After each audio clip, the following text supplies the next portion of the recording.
রাত গভীর হয়েছে। জলায় শোনা যাচ্ছে ঝিঁঝির ডাক। পানা পাতার উপর একটা কোলা ব্যাঙ বসে একভাবে ডেকেই চলেছে। চারদিক নিস্তব্ধ, ঠিক শ্মশানের মতো।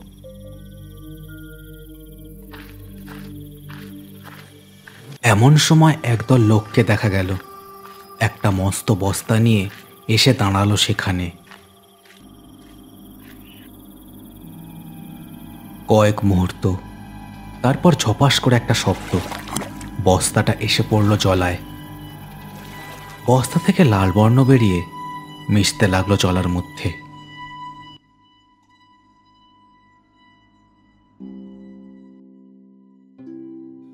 বছরের এই সময় কখনো ঠান্ডা কখনো গরম পড়ছে। শীতের আমেজ যাই যাই করেও এই বিভাসপুর থেকে যেন ঠান্ডা ছাড়তে চাইছে না। তবে আজকের ঠান্ডাটা যেন একটু বেশি। হালকা কুয়াশায় ঢেকে রয়েছে গ্রামটা। বিভাসপুরের দক্ষিণে রয়েছে পানায় ভরা এক জলা। জলার পাশ দিয়ে আল চলে গেছে সামনের জমিতে। জমির পরেই রয়েছে বড় রাস্তা, এবং রাস্তার পরেই বিভাসপুর গ্রামের মূল এলাকা।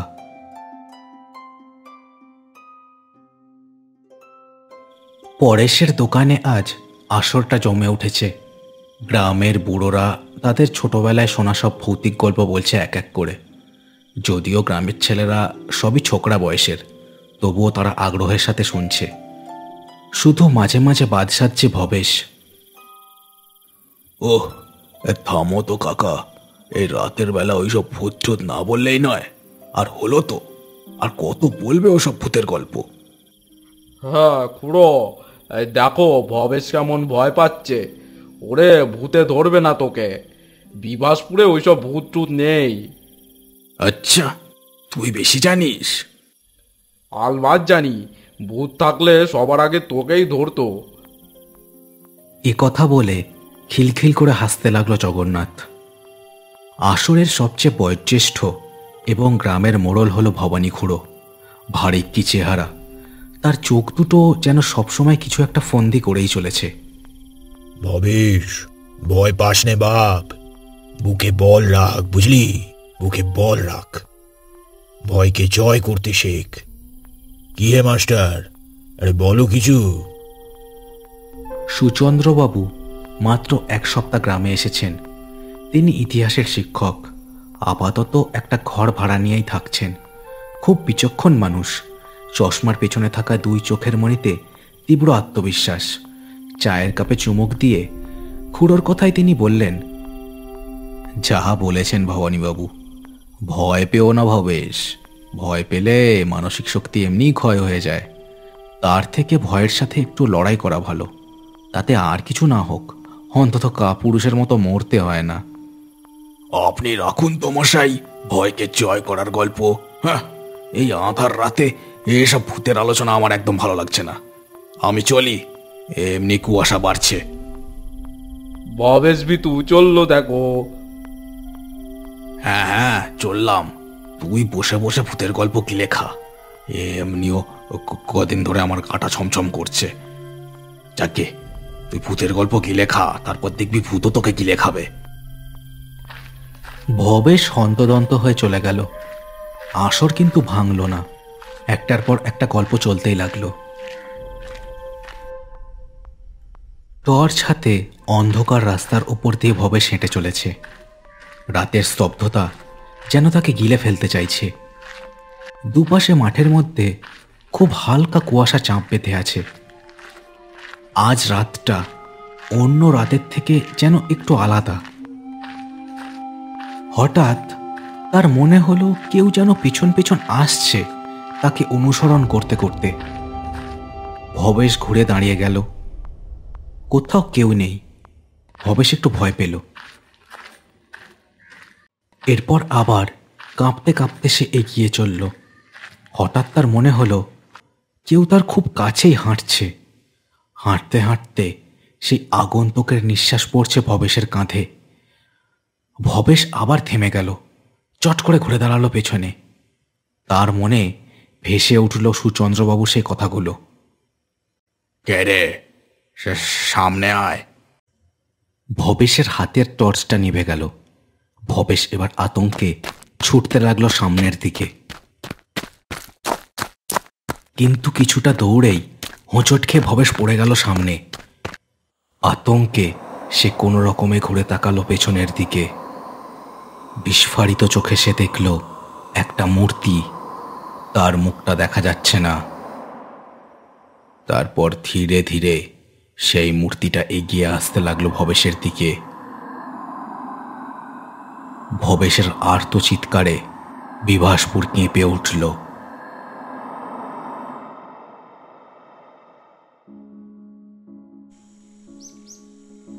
রাত শেষ হলো সঠিক সময়ে, তবে বিভাসপুরে নেমে এলো এক ভয়ের আবহাওয়া। গ্রামের সকলে বিভাসের মৃতদেহটাকে আবিষ্কার করেছে। তার চোয়াল ভেঙে মুন্ডুটা উল্টো দিকে ঘুরিয়ে ফেলা হয়েছে। এমন নৃশংস মৃত্যু আগে গ্রামে ঘটেনি। সকলের মুখে ভয় আর দুশ্চিন্তার ছাপ। এরকম জলজ্যান্ত ছেলেকে কে মারলো বলো তো? কারোর তো এ কখনো ক্ষতি করেনি, কখনো যে কারোর সাথে দুর্ব্যবহার করেছে এমনও নয়। এরকম নিষ্পাপ ছেলেকে মেরে কার কি লাভ বুঝছি না। কি বলো ভবানী খুড়ো? না, এরম মৃত্যু আশা করা যায় না। যেই এই কাজ করেছে তার কঠিন শাস্তি হবে। কিন্তু কাকে শাস্তি দেবেন ভবানীবাবু? এমন এক গ্রাম আপনাদের, গ্রামে না আছে সিসিটিভি, না এই ঘটনার কোনো প্রত্যক্ষদর্শী। কিভাবে খুঁজবেন খুনিকে? ঠিকই বলেছেন মাস্টার, কিন্তু কিন্তু কি করে মেনে নেব বলুন তো যে ছেলেটা আর নেই? আমার যা মনে হচ্ছে খুড়ো, এ কিন্তু মানুষের কাজ নয়, কোনো ভূত বা পিশাচ মনে হচ্ছে। ওহো, ভূতের গপ্পটা কি মাথায় তুলে নিয়েছিস নাকি জগা? মাথা ঠিক আছে নাকি? আর কিছু পেলি নে শেষে কিনা? আমার মাথার ঠিক আছে খুড়ো, কিন্তু ওকে যেভাবে খুন করেছে একবার দেখো। গোটা গায়ে কেমন গভীর আঁচড়, মুন্ডু ফুন্ডু ঘুরিয়ে। আমার তো মনে হচ্ছে। এই থাম তো জগা, তোদের গপ্প শোনানোই ভুল হয়েছে। যেমন তুই তেমন তোর বুদ্ধি। ইস, বেচারা ভবেশটা। যাই হোক, দেহ সৎকারের ব্যবস্থা করা হোক তাহলে। কই কই গেলে সবাই? চলো। গ্রামের পুরো শ্মশানে চিতা সাজিয়ে ভবেশের কাজ হলো। আগুনের আভাতে জায়গাটা যেন গরম হয়ে উঠেছে। গ্রামের লোকেরা দূরে দাঁড়িয়ে কাজ দেখলেও তাদের সকলের মুখ যেন থমথম করছে। সুচন্দ্রবাবুই আবহাওয়াটা হালকা করার জন্য ভবানী খুড়োকে বলে উঠল, ভবানীবাবু, শ্মশানে আসার সময় একটা জলা দেখলাম, সেটাকে ব্যবহারযোগ্য করে তুলছেন না কেন? দেখুন, এর আগেও তো চেষ্টা করেছি, লাভ সেরকম হয়নি। এমনিতেই ওই জলার বদনাম আছে।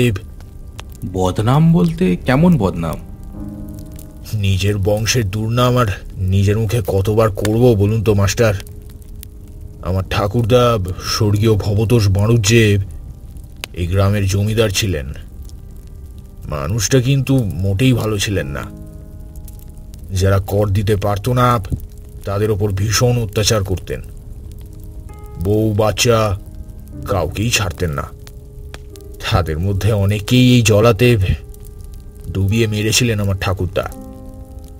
এই জলার আশেপাশে নাকি অনেক অশরীরীর উপস্থিতি অনুভব করা যায়। আমি এখানে অবশ্য বেশ কয়েকবার এসেছি, কিন্তু কিছু অনুভব করিনি। যদি থেকেও থাকে কিছু, তারা আমার ক্ষতি করেনি। আপনার ঠাকুরদাকে আপনি দেখেছেন? হ্যাঁ, দেখেছি। আমাকে খুব ভালোবাসতেন। গোটা বাড়িতে ওনার থেকে বেশি আদর আমি কারোর কাছ থেকে পেতাম না। শেষ বয়সে খুবই কষ্টের মধ্যেই ছিলেন। বুঝলাম না, কিরকম? ওই যে কর্মফল কর্মফল, আজীবন যা পাপ করেছিলেন সে তো ভয়ানক। খুব কষ্ট পেতে হয়েছিল ওনাকে শেষ বয়সে। সুচন্দ্রবাবু আর কোনো কথা বললেন না, শুধু মনে মনে ভাবলেন গ্রামে এসে যা শুনেছেন তাতে এই ভবানী খুড়োকেও খুব একটা সুবিধের লোক বলে মনে হয় না। চিতার আগুন লপলপ করে উঠে শ্মশানের বাতাসকে গ্রাস করল এবার।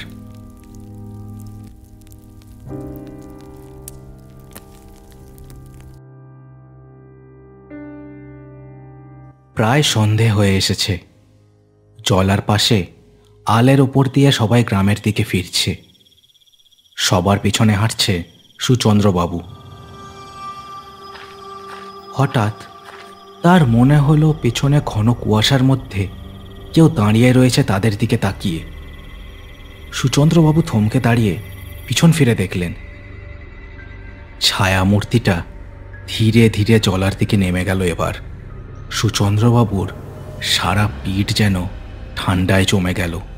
তবুও তিনি মনে মনে ভাবলেন, যা দেখলাম এটা যদি সত্যি হয় গ্রামের কাউকে কিছু বলা যাবে না, মিছিমিছি আতঙ্ক ছড়িয়ে পড়বে। রাত প্রায় 10টা বাজে। সুচন্দ্রবাবু নিজের ঘরে বসে বই পড়ছিলেন, এ তার রোজকার স্বভাব। এমন সময় ঘরের টিউবলাইটটা নিভে গেল। সুচন্দ্রবাবু চমকে উঠে চারিদিকে দেখতে লাগলেন, এ আবার কি বিপদ, টর্চটা যে কোথায় গেল। টেবিল হাতড়ে টর্চ বের করে জ্বালালেন সুচন্দ্রবাবু। সারা ঘরটা একটা নিঝুম ধরা অন্ধকারে ঢেকে আছে। হঠাৎ তার মনে হলো বাইরে জানলার পাশে কেউ একজন দাঁড়িয়ে আছে। সেদিকে চমকে আলো ফেলতেই ছায়ামূর্তিটা সরে গেল। সুচন্দ্রবাবুর সারা শরীর যেন আতঙ্কে কেঁপে উঠল। পিঠ দিয়ে একটা বরফের কুচি নেমে গেল তার। কে কে কে বাইরে? কে দাঁড়িয়ে আছে? সামনে এসো, কি চাও বলো, সামনে এসো। সুচন্দ্রবাবুর প্রশ্নের কোনো উত্তর এলো না, তবে বাইরে একটা খিলখিল হাসির রোল উঠল। হাসির শব্দে তিনি আর ঘরের মধ্যে বসে থাকতে পারলেন না। দরজা খুলে ছুটে গেলেন বাইরে। ছুটতে ছুটতে সোজা চলে এলেন ভবানী খুড়োর বাড়িতে। হাঁপাতে হাঁপাতে ভবানী খুড়োর বাড়ির দরজায় ক্রমশ টোকা মেরে যেতে লাগলেন তিনি। ভবানী খুড়ো দরজা খুলে দাঁড়ালেন, তার মুখে একরাশ বিস্ময়। কি ব্যাপার মাস্টার, এত রাতে কোনো সমস্যা টমস্যা হলো নাকি? একটা ছায়ামূর্তি আমার পিছু নিয়েছে। সেই জলার ওখানে প্রথম দেখেছিলাম ওকে, এখানেও চলে এসেছে, আমার জানলার পাশে দাঁড়িয়েছিল। বলেন কি? এ তো সাংঘাতিক ব্যাপার। আমি আমি আমি তাহলে সবাইকে ডাকি। আপনি আপনি একটু একটু শান্ত হন বরং। না না, কাউকে ডাকতে হবে না, এমনিতেই গ্রামের সবাই আতঙ্কে রয়েছে। এরপর যদি এইসব শোনে আরও ভয় পাবে সবাই, কাউকে ডাকতে হবে না। আহা, তাহলে কি করব বলুন? আপনি আজকে রাতটা আমাকে এখানে থাকতে দেবেন দয়া করে। আসলে যেখানে ভাড়া থাকি সেখানে তো আমি একা, অন্য বাড়িঘর তো অনেক দূরে দূরে। সেদিন সাহসিকতার অত কথা বললাম ভবেশের সামনে, আজ দেখুন দেখি আমি কেমন ভয় পাচ্ছি। বুঝতে পারছি মাস্টার। আচ্ছা, আসুন আসুন, ভিতরে আসুন। সুচন্দ্রবাবু ঢুকে গেলেন ভবানী খুড়োর বাড়িতে। কিন্তু ভবানী খুড়োর বাড়ির আশেপাশের বাতাসে কার যেন দীর্ঘ নিঃশ্বাস ভেসে বেড়াতে লাগলো। সে যেন সুচন্দ্রবাবুকে কিছু বলতে চায়।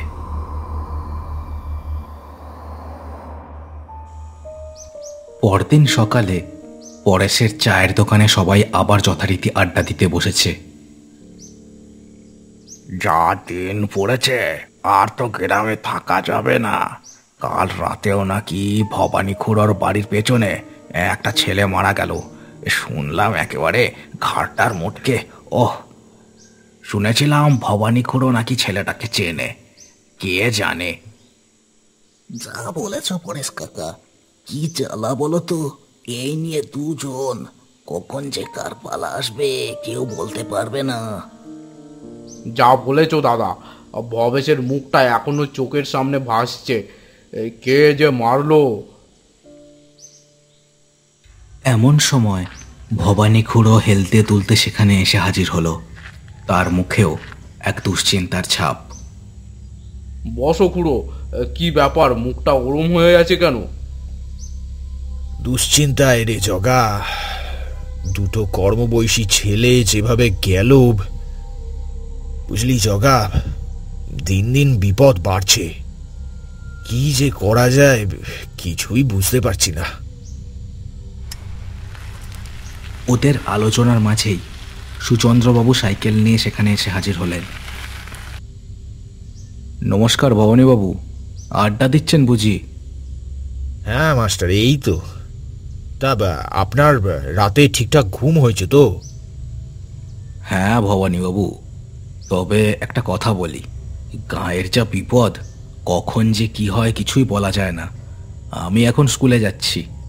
আপনারা বরং একটা কাজ করতে পারেন, গ্রামের কয়েকটা ডাকাবুকো ছেলেকে বলে কয়ে রাতের বেলা যদি পাহারার ব্যবস্থা করা যায়। পাহারা? কি বলো গো খুড়ো? হ্যাঁ ঠিকই বলছি, এই এত আতঙ্কের মধ্যে কি আর বাঁচা যায়? যাই হোক, আমি চলি। সুচন্দ্রবাবু চলে গেলেন। তার সাইকেলের চলে যাওয়াটা দেখল জগন্নাথ। তারপর গলা চেপে কেমন একটা স্বরে বলে উঠল, খুড়ো, একটা কথা বলবো? হ্যাঁ বল। আমার কেমন জানি না মনে হচ্ছে ওই নতুন মাস্টার পিশাচ টিশাচ হবে।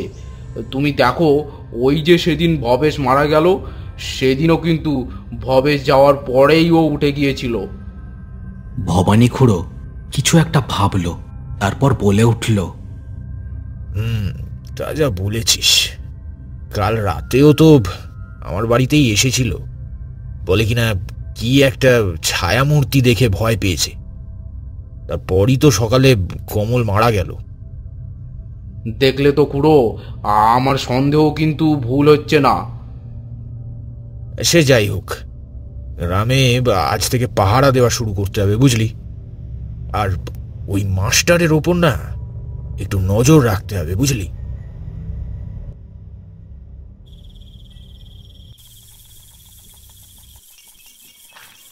রাতে গ্রামের কয়েকজন জোয়ান ছেলে মিলে পাহারা দেওয়া শুরু করলো। সবার হাতে টর্চ। সবাই এদিক থেকে ওদিকে টহল দিচ্ছে। বাতাসটা ভারী হয়ে আছে, কুয়াশার মাঝে কিছু চোখে পড়াও দায়। হঠাৎ বড় রাস্তার ওপারের জমিতে কেমন যেন একটা শব্দ হলো। একজন আলো ফেলে তাকিয়ে রইল, কিন্তু কিছুই দেখতে পেল না। আর যাসনি ওদিকে, ভূত আছে তো। মরণ, ভূত না আরো কিছু। এই চল তো, দেখি কি আছে ওখানে। অনিচ্ছা সত্ত্বেও সবাই টর্চ হাতে এগিয়ে গেল জমির দিকে। রাতের হালকা কুয়াশা ধীরে ধীরে যেন ঘন হতে শুরু করলো সে জায়গার।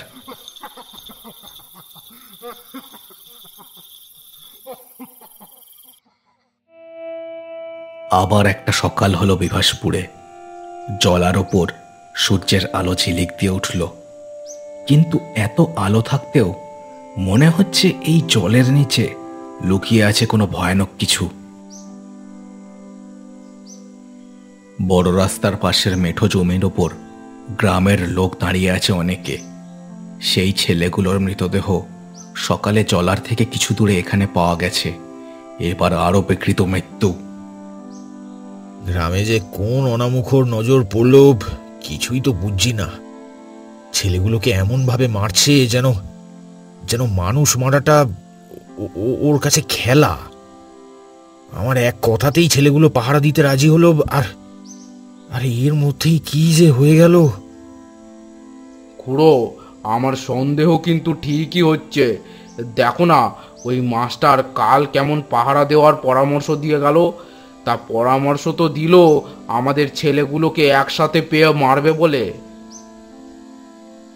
ঠিকই বলেছিস জগা, এই মাস্টার তো সুবিধের লাগছে না। ওকে এই গ্রাম থেকে তাড়াতে হবে, আর না হয় ওকেই পুড়িয়ে মারতে হবে। জগা জগা, তুই বরং এক কাজ কর, ভম্বল বাবাকে ডেকে নিয়ে আয়। গ্রামের ওপরের বিপদকে ওই ভম্বল বাবাই সরাতে পারবেন।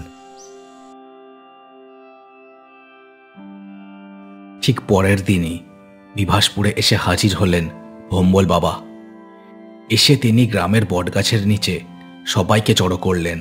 ভবানী খুড়ো তার সামনে নমস্কার করে বলে উঠল, গ্রামের ওপর কি বিপদ বলুন তো বাবা, একের পর এক ছেলেগুলো মরছে, কে যে মারছে বুঝতেও পারছি না। ভবানী, গ্রামে এক অতৃপ্ত আত্মা বিচরণ করছে, সে কিন্তু কাউকে ছাড়বে না, পুরো গ্রামটাকে শ্মশান করে দেবে। বাবা বাবা বাবা, কিছু একটা উপায় বলুন বাবা, নইলে এই গ্রামে কিছুই যে থাকবে না। আমরা কোথায় যাব? উপায় আছে। ওই আত্মার সাথে জড়িয়ে থাকা এমন একজন কেউ আছে এই গ্রামে। ওই আত্মাকে পরাজিত করতে হলে সবার আগে সেই লোকটিকে বাগে আনতে হবে। সেটি কি বাবা? আমাকে সময় দে, সময় আসলেই সব জানতে পারবি তোরা। বেশ বাবা, আমি তাহলে পরে আসব। আজ বেশ গরম পড়েছে। সুচন্দ্রবাবু নিজের ঘরেই বসেছিলেন। আকাশ পাতাল ভাবছেন তিনি, কে সেই ছায়ামূর্তিটা, আর কেনই বা গ্রামের লোক এমনভাবে মারা পড়ছে। কিছুই তিনি বুঝে উঠতে পারছিলেন না। এমন সময় দরজায় বেশ জোরে শব্দ হলো। মাস্টার, আরে এই মাস্টার, আরে দরজা খোলো। সুচন্দ্রবাবু দরজা খুলে বাইরে বেরিয়ে এলেন।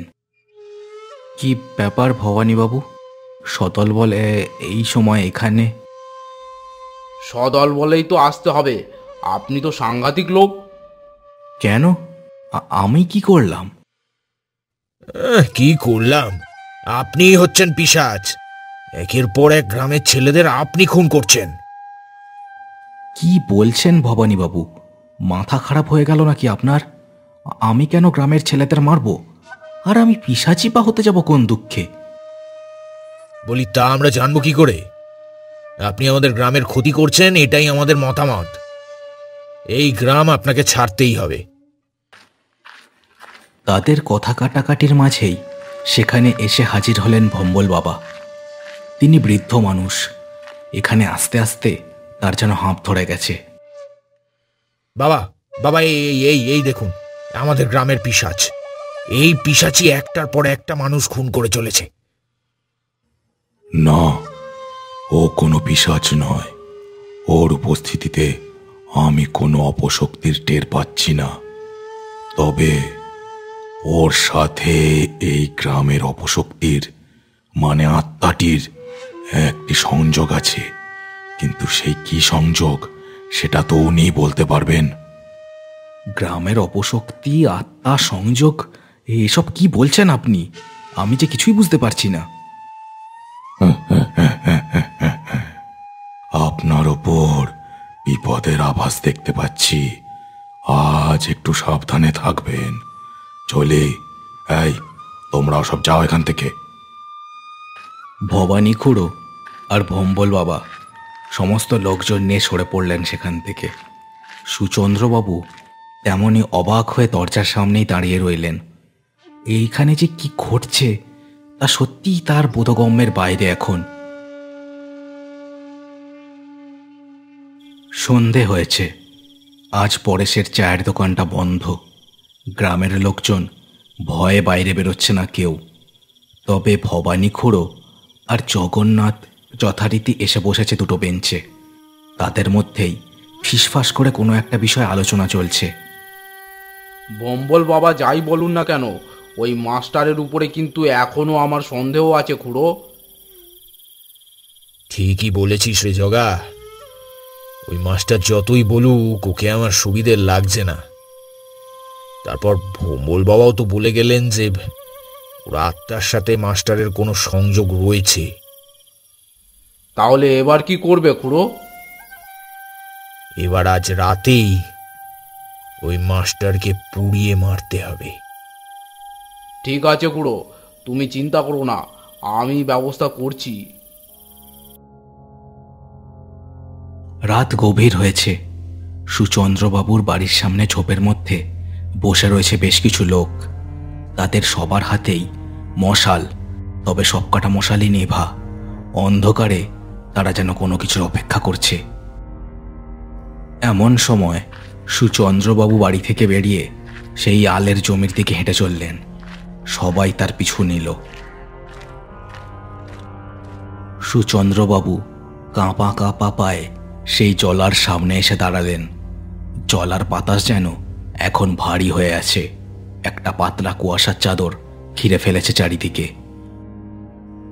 দেখো, তোমায় প্রথম দিন দেখে আমি বুঝেছিলাম তুমি আমার চেনা কেউ, কিন্তু আমি বড় ভয় পেয়েছিলাম। এখন আমি বুঝতে পারছি তুমি আমার কোনো ক্ষতি করবে না। তুমি কে? একবার আমার সামনে এসো। কেউ কোনো সাড়া দিল না। জলার মধ্যেকার পাঁক গোলা জল একই রকম স্থির হয়ে আছে, যেন একটা শ্মশানপুরীর মধ্যে দাঁড়িয়ে আছে সুচন্দ্রবাবু। মাস্টার, তুই তাহলে এই পিশাচটাকে লুকিয়ে রেখেছিস এই জলায়? চমকে ঘুরে তাকালেন সুচন্দ্রবাবু। দেখলেন পেছনেই দাঁড়িয়ে আছে ভবানী খুড়ো আর তার দলবল। আপনারা এখানে কেন? অবাক হচ্ছ মাস্টার? তুমি যে পিশাচকে লুকিয়ে রেখেছো আমরা বুঝতে পেরেছি, এবার মরো। মশাল হাতে জগন্নাথ আর ভবানী খুড়োর দলের শেষ লোকটি এগিয়ে গেল সুচন্দ্রবাবুর দিকে। সুচন্দ্রবাবু ভয়ে কাঠ হয়ে দাঁড়িয়ে রইলেন সেই জায়গায়। ওরে ওরে, দেখছিস কি? পেট্রোল ছিটিয়ে দে ওকে, তারপর ফেলে দে ওই জলাতে। লোক দুটো আর একটু এগোতেই জলা থেকে দুটো হাত বেরিয়ে এসে তাদের গলা চেপে ধরল। হাতের প্রচন্ড চাপে দম বেরিয়ে গেল দুজনের। তারপর তাদের দেহ দুটোকে কিছু দূরে ঝোপের মধ্যে ছুঁড়ে ফেলে দিল হাত দুটি। এবার জলা থেকে বেরিয়ে এলো এক অশরীরী। তার চোখ দুটো লাল, টকটকে আগুনের মতো জ্বলছে। সারা দেহে ক্ষত। এক বিকৃত হাসি হাসছে সে।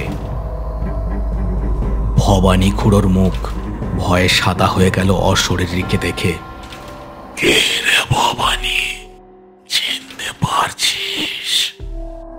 অশরীরীর গলা শুনে সুচন্দ্রবাবু চমকে উঠলেন। এই যে তার খুবই চেনা গলা। বাবা, তুমি?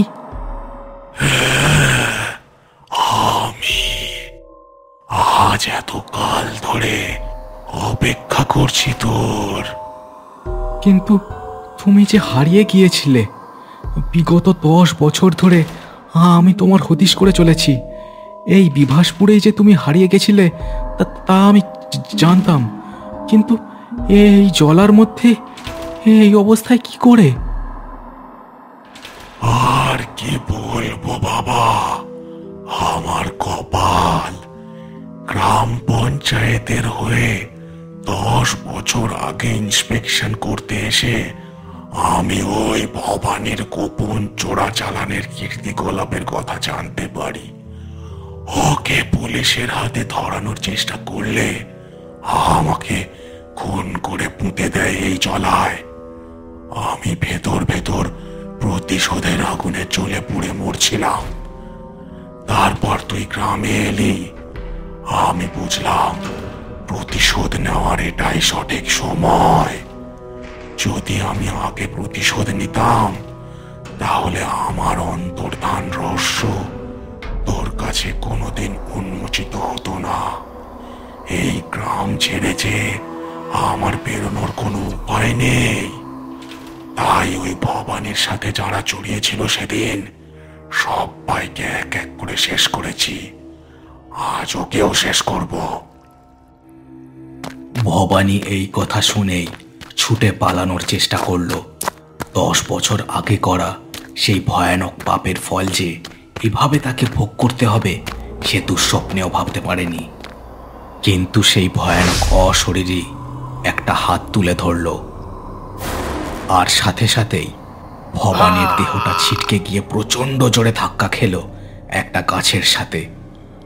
একটা আর্ত চিৎকারের সাথে সাথে তার ভবলীলা সাঙ্গ হয়ে গেল। চারিদিক নিস্তব্ধ হয়ে গেল তার চিৎকারটা থেমে যাওয়ার সাথে সাথেই। সুচন্দ্রবাবু জল ভরা চোখে তাকালো তার বাপের ছায়ামূর্তির দিকে। অশরীরীটির মুখে এখন এক প্রশান্তি খেলা করে যাচ্ছিল। আমার কাজ শেষ, আমি এবার আসি। ভালো থাকিস বাপ। ছায়ামূর্তিটি খুব ধীরে ধীরে বাতাসে মিলিয়ে যেতে লাগলো। জলার ওপরের কুয়াশা তাকে দু হাত দিয়ে যেন নিজের মধ্যে মিশিয়ে নিল। একটা দীর্ঘ নিঃশ্বাসের শব্দ ভারী করে তুলল রাতের বাতাসকে। ভম্বল বাবা এতক্ষণ গাছের আড়ালে দাঁড়িয়ে সবকিছুই দেখছিলেন, কিন্তু এই ঘটনার মধ্যে হস্তক্ষেপ করা উচিত মনে হয়নি তার। তিনি খুব ধীর পায়ে এগিয়ে গেলেন সুচন্দ্রবাবুর দিকে। সবই প্রত্যক্ষ করলাম হে। তোমার পিতার আত্মা প্রতিশোধের মাধ্যমে শান্তি পেয়েছেন। আমার মনে হয় তোমার এই বিভাসপুর ছেড়ে চলে যাওয়া উচিত। ফিরে যাও নিজের বাড়ি। সুচন্দ্রবাবু জল ভরা চোখে নমস্কার করে বড় রাস্তা পেরিয়ে গ্রামের দিকে এগিয়ে চললেন।